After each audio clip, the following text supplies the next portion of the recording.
Pondercast is powered by listeners like you who subscribe monthly through Patreon. Support this independent podcast by making a monthly donation to patreon.com/Pondercast. I'm Laurie Brown. Let's Pondercast.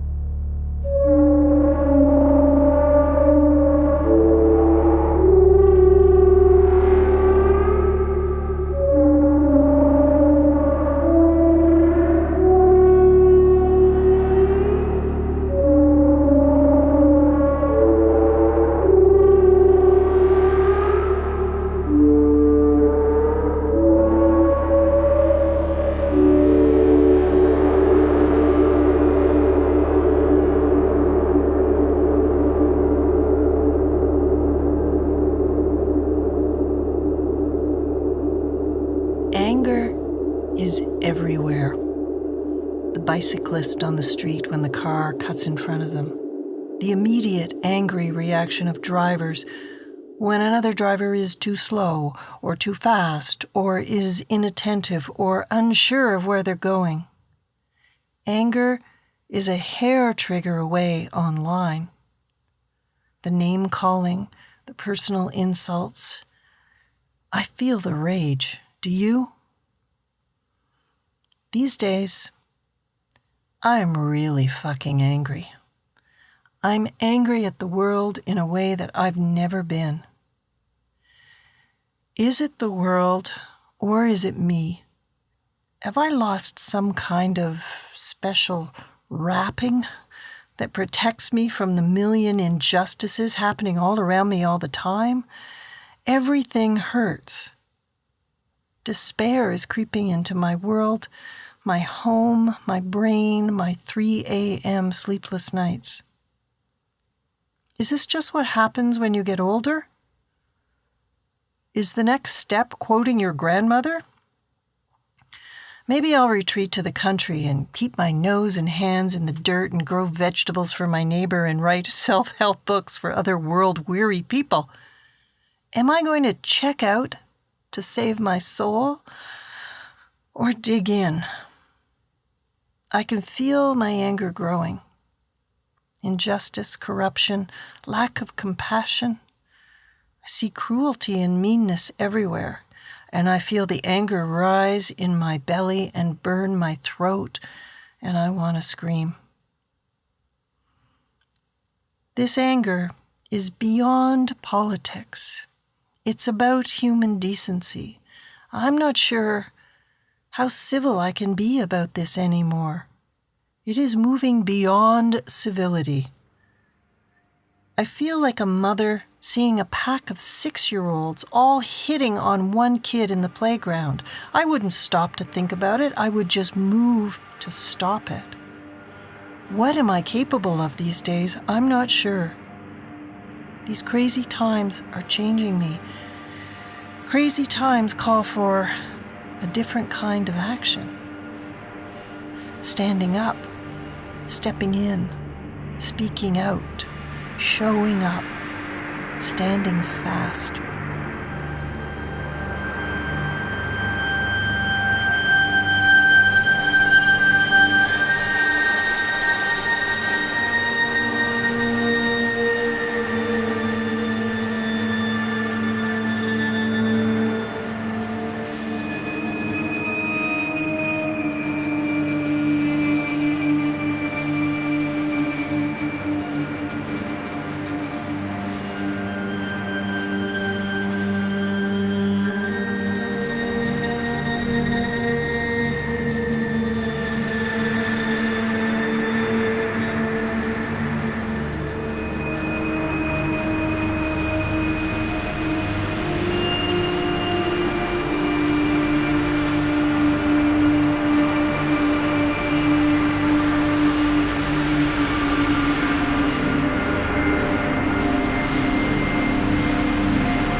This anger that sours my stomach is a good anger. What is good anger? Good anger is attached to things that really matter. Beyond ideology and politics, beyond personal grievances, it's anger about how we are treating each other.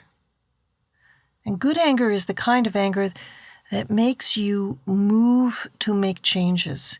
It's the kind of anger that rockets you out of complacency, that overwhelming feeling that shit has got to change. So what are you going to do about it? The hot fire of anger that changes you and pours into action. And we can see that kind of good anger everywhere. The kids from Florida speaking at rallies in Washington after losing so many classmates in another school shooting. Or the thousands of people marching all over the world, incensed and disgusted that children are being taken from their parents at the border. Anger moved to action. Have you been so angry by an injustice or human cruelty that you were compelled to do something in a way that surprised you and perhaps scared you a little? Don't talk yourself out of that kind of anger. Don't smother it. Let that anger out. Let it move you to action. Anger on its own has no power. Action has power. A righteous anger smothered turns to despair. And despair robs you of any peace of mind and doesn't change anything. We cannot afford to despair. Our despair does nothing to help the vulnerable people who need our anger and action. Trace your despair back to its angry heart and make it move you.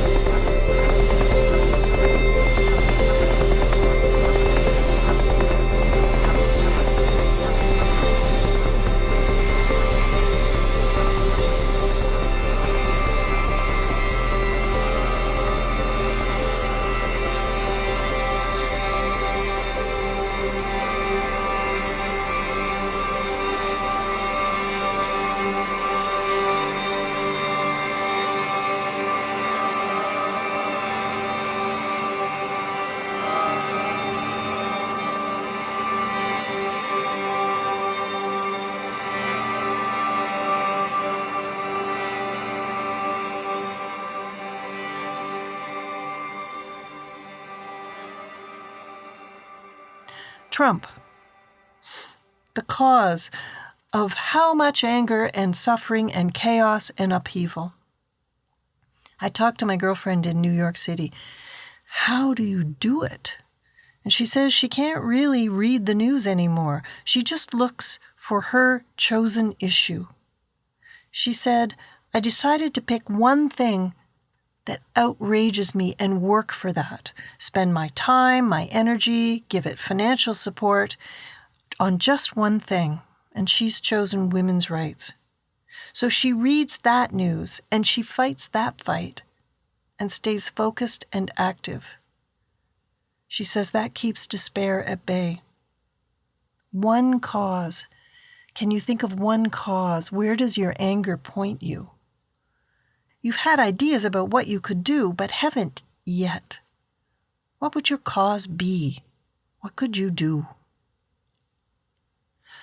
And then there's the anger about unimportant stuff.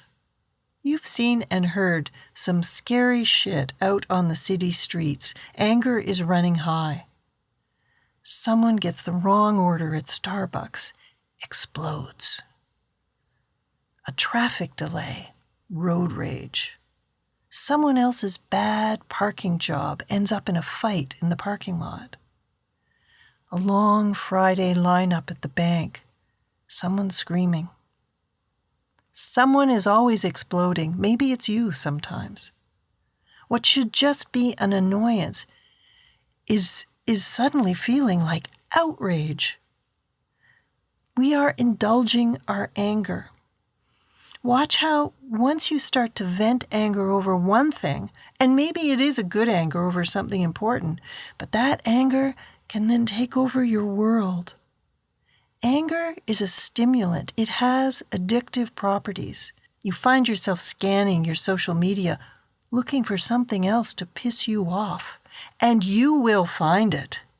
Anger is quick and delicious online, and your device perpetuates and amplifies it. But that online hit of anger you get never gets processed. There is no action. Oh, except maybe angry, arrogant tweets filled with personal attacks and name-calling. Anger begetting more anger. Bad anger, unhelpful, hurtful venting that changes nothing. These headlines come up online. Vegans outraged at local health store. Or truckers furious at new law. Ooh, feel yourself winding up, heading off to bed with your heart pounding and thinking murderous thoughts after a couple of hours online.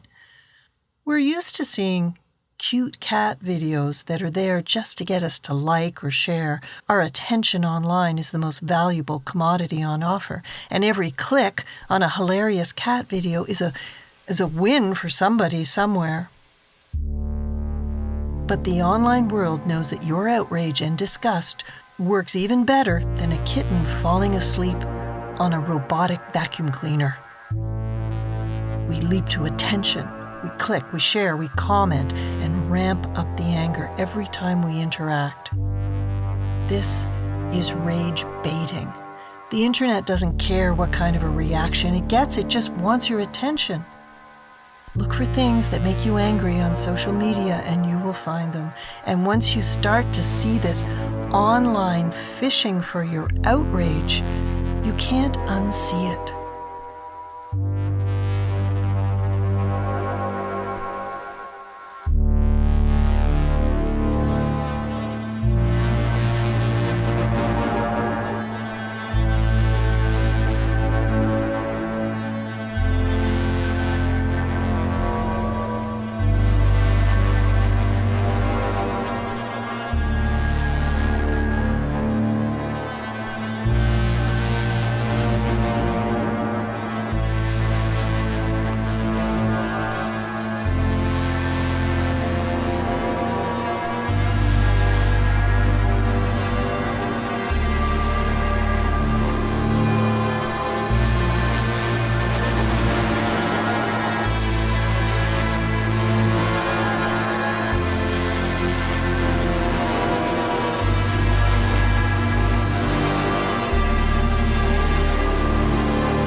Don't take the bait. See it for what it is, fishing for your anger. Anger is a really cheap high. It's a lazy emotion. It's our default go-to because what's lying underneath anger is way harder to feel.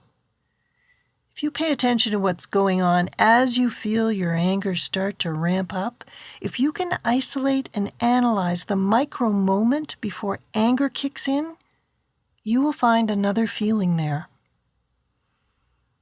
It could be grief or hurt, or an overwhelming feeling of vulnerability. It could be anxiety or fear. There is always an emotion you would rather not feel under anger. Anger is not even a primary emotion. It's just a reaction.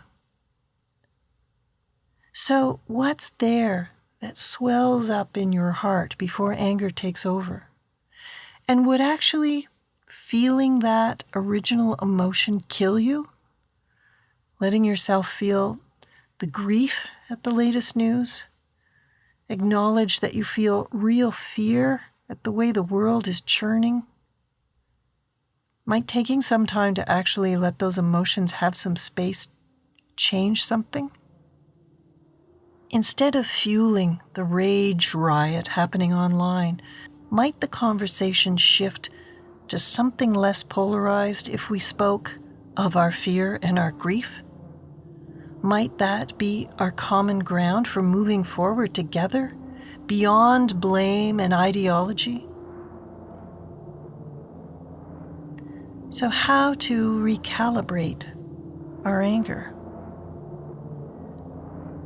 Aristotle said, anyone can be angry, that's easy, but to be angry at the right person, to the right degree, and at the right time, and for the right purpose and in the right way, that is not within everybody's power, and it's not easy. Yeah, it is a lifelong lesson to learn how to wield anger. If you are just getting angry now for the first time in your life, you will make mistakes, and most of them will be online and there forever. Anger that inspires good work is sorely needed in the world. Anger that pours energy into kindness and compassionate action brings peace of mind. What could be better than that? Get to know your good anger and make it work for you and the world. Good anger is not bad. Writer David White says, anger is the deepest form of compassion for another, for the world, for the self, for a life, for the body, for a family, and for all our ideals, all vulnerable and all, possibly about to get hurt. Anger is the purest form of care. The internal living flame of anger always illuminates what we belong to, what we wish to protect, and what we are willing to hazard ourselves for. We all have anger. Can we keep it directed to what matters? Can we use our anger to move us forward? Might that make more room for patience and compassion? How might that change your world?